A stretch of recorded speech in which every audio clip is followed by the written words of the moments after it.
ఇదైతే నేను నా దగ్గర ప్యాంట్ క్లాత్ అయితే ఉండిపోయింది.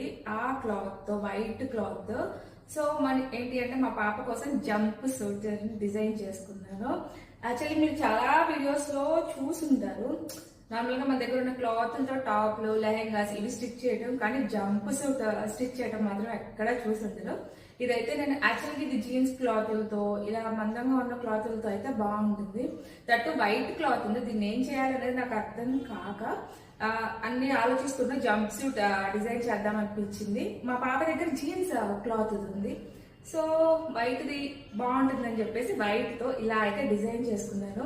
మీరు బిగినర్స్ అయినా సరే ఇలాంటివి కూడా ఈజీగా, అంటే మనకి కొంత ఐడియా ఉంటే, మన దగ్గర సేమ్ ఇలాంటి డ్రెస్ ఉందనుకోండి, దాన్ని పెట్టేసి ఆ మెజర్మెంట్స్ ప్రకారం ఈజీగా అంటే ఈజీగా స్టిచ్ చేసుకోవచ్చు. నేను ఈ జంప్ సూట్ కూడా ఫస్ట్ టైం డిజైన్ చేసినప్పుడు పాకెట్స్ తో సహా పెట్టేశాను. ఇంకా ఓన్లీ ప్లెయిన్ గా ఇలా ఉంటే, ఇక్కడైతే ఎలాస్టిక్, నడుము దగ్గర కూడా ఎలాస్టిక్ ఉంటది కాబట్టి, సో ఓన్లీ ఇలా ప్లెయిన్ గా స్టిచ్ చేస్తే దానికన్నా కొంచెం ఎంబ్రాయిడరీ చేస్తే బాగుంటుంది. మీ దగ్గర లేస్ ఉంటే మీ ఐడియాని బట్టి అలైన్ చేసుకోవచ్చు, లేదా పెయింటింగ్ వచ్చిన వాళ్ళైతే పెయింటింగ్ చేసుకోవచ్చు చక్కగా.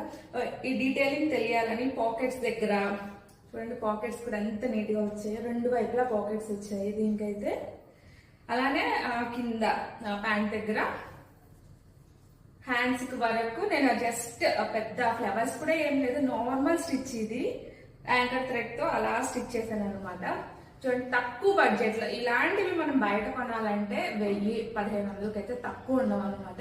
ఇలాంటి వాటి మన దగ్గర అలా ఉన్నాయనుకోండి క్లాత్లు, అలాంటి వాటితో ఈజీగా అయితే స్టిచ్ చేసుకోవచ్చు. చూడండి, మీ బీరువాలో కూడా ఏవో ఒకటైతే ఉంటాయి కాబట్టి అలాంటి వాటితో అయితే ఈజీగా అయితే డిజైన్ చేసుకోవచ్చు. స్టైలిష్ గా ఉంటది, ఎక్కడికైనా ఈజీగా క్యారీ చేయవచ్చు.